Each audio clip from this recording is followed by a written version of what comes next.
पाठ पूजा चैनल में आज हम श्रीमद् भागवत गीता का 14वां और 15वां अध्याय सुनेंगे। श्रीमद् भागवत गीता का 14वां अध्याय गुणत्रय विभाग योग अत्यधिक महत्व रखता है। इस अध्याय में भगवान श्री कृष्ण ने 3 प्रमुख गुणों सत्व, रजस और तमस के बारे में विस्तार से बताया है, जो हमारे जीवन और कर्मों को नियंत्रित करते हैं।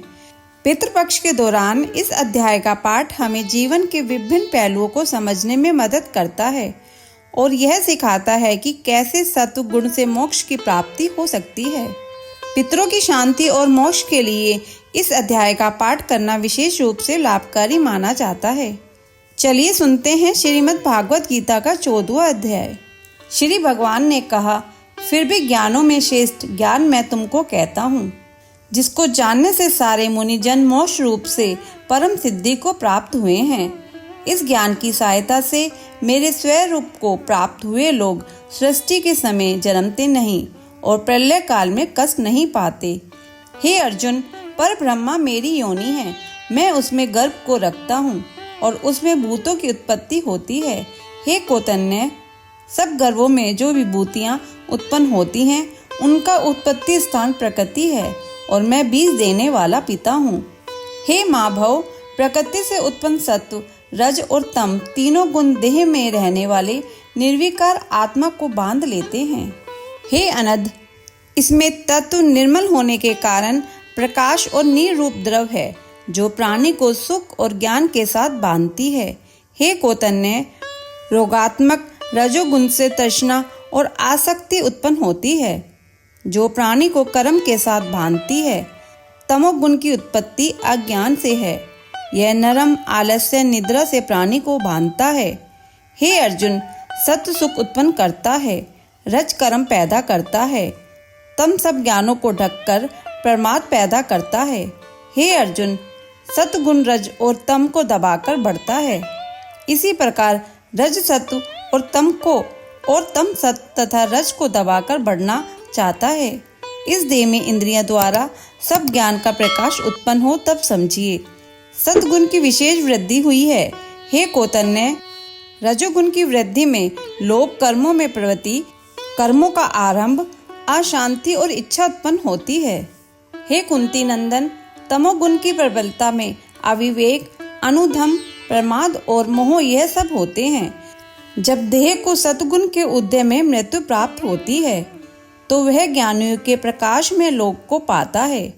रजोगुण के उदय से मरकर कर्मों में आसक्त मनुष्य जन्म लेता है और तमोगुण के उदय में मरा हुआ मूढ़ योनि में जन्म पाता है। सात्विक पुण्य कर्म का फल भी सात्विक कलंक रहित होता है। राजस कर्म का फल दुख और तामस कर्म का फल अज्ञान है। सत्व से ज्ञान उत्पन्न होता है, रज से लोभ तथा तम से प्रमाद, मोह और अज्ञान की उत्पत्ति होती है। सात्विक पुरुष को उत्तम, राजस को मध्यम और अधम को तामसी लोगों को नीच गति प्राप्त होती है। जो दृष्टि गुणों से अलग अर्थात निर्गुण साक्षी मात्र आत्मा को जान लेता है, वह मेरे रूप को प्राप्त होता है। जो देह शरीर में उत्पन्न होने वाले सत्व, रज, तम इन तीनों गुणों को जीत लेता है, वह जन्म, मृत्यु, बुढ़ापा और रोग से छूटकर मुक्ति पाता है। अर्जुन ने पूछा, हे प्रज्ञ, कैसे मालूम हो कि अमुक मनुष्य ने तीनों गुणों को पार किया है? उसका क्या बर्ताव है?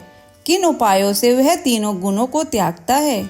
हे पांडव, प्रकाश, प्रवृत्ति और मोह होने से जो दुखी न हो और निर्वृत्ति होने से उनकी इच्छा न करे, उदासीन मनुष्य के समान, जिसको सब दुख समान है और गुणों के कर्म होते ही रहते हैं, यह जानकर जो निश्चिंत रहता है और कभी विचलित नहीं होता, जिसको सुख और दुख, मिट्टी, पत्थर और सुवर्ण, पिर्य और अपिर्य, निंदा और स्तुति समान है, जो धीर है, जिसने सभी बखेड़े छोड़ दिए हैं, उसे गुणातीत कहते हैं। जो अन्य भक्ति से मुझे पूजता है, वह तीनों गुणों को जीतकर ब्रह्मा भाव को पाता है, क्योंकि ब्रह्मा का और विकार रहित मोक्ष का और सनातन धर्म का और अखंड सुख का भंडार मैं ही हूँ। भागवत गीता के 14वें अध्याय के समापन के साथ ही अब हम श्रीमद् भागवत गीता का 15वां अध्याय सुनेंगे।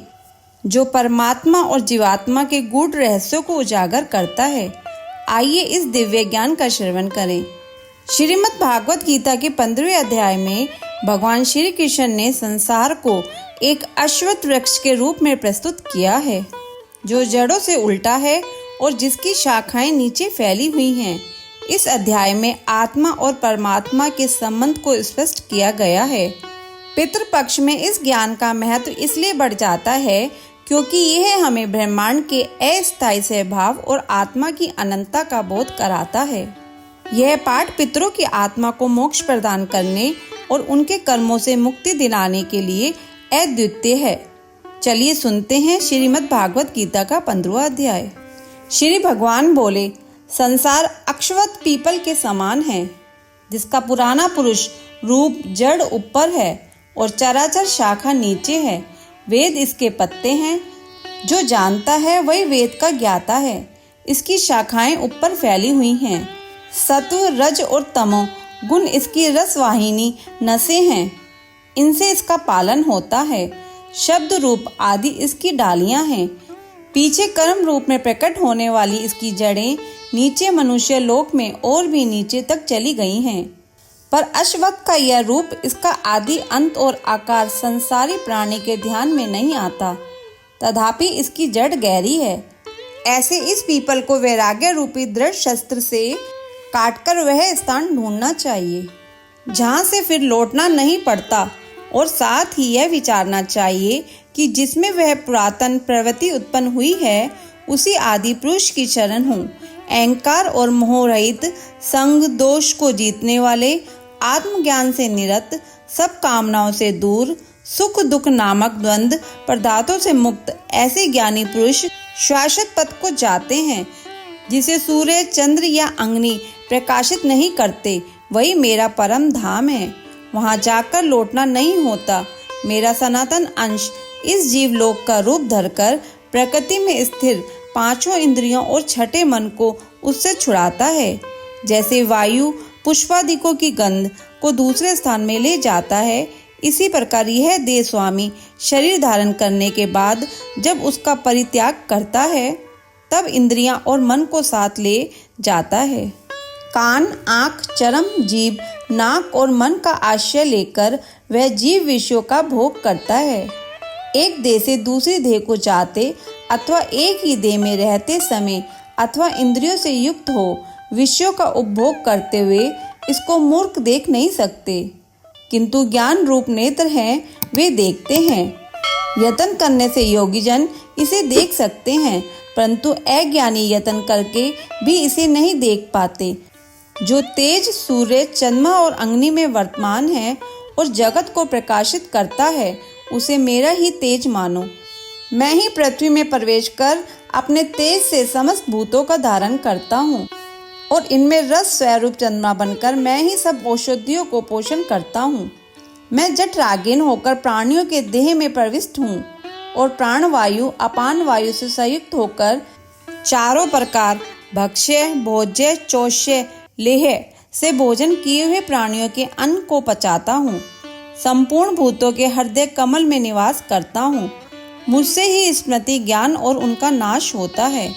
सब वेदों में जानने योग्य मैं ही हूँ। वेदांत का कर्ता और वेदों का ज्ञाता मैं ही हूँ। इस संसार में चर और अचर ये दो पुरुष हैं। जितने नाशवान प्राणी हैं वे चर कहलाते हैं और उसमें कुटस्थ अर्थात शैल शिखर के भांति स्थिर चैतन्य को अचर कहते हैं। किंतु उत्तम पुरुष परमात्मा विकार रहित, सर्वनियंता, बद्ध, मुक्त, नित्य रूप तीनों लोकों में प्रविष्ट होकर धारण पोषण करता है। वह इन दोनों से अलग है। मैं चर और अचर से उत्कृष्ट हूँ। इसी कारण से लोक और वेद से पुरुषोत्तम नाम से विख्यात हूँ। हे भारत, जो ज्ञानी जन इस प्रकार से मुझको पुरुषोत्तम जानता है, वह सब कुछ जानता है और सर्वतो भावित मेरा ही स्मरण करता है। हे भारत, शास्त्र के गुहा वेद को मैंने जाना है। जानकर बुद्धिमान पुरुष कृतकृत्य होता है। अध्याय संपूर्ण। अगर आपको ये अध्याय सुनना अच्छा लगा हो तो इसे लाइक करके शेयर करें। चैनल पे नए हैं तो सब्सक्राइब करें।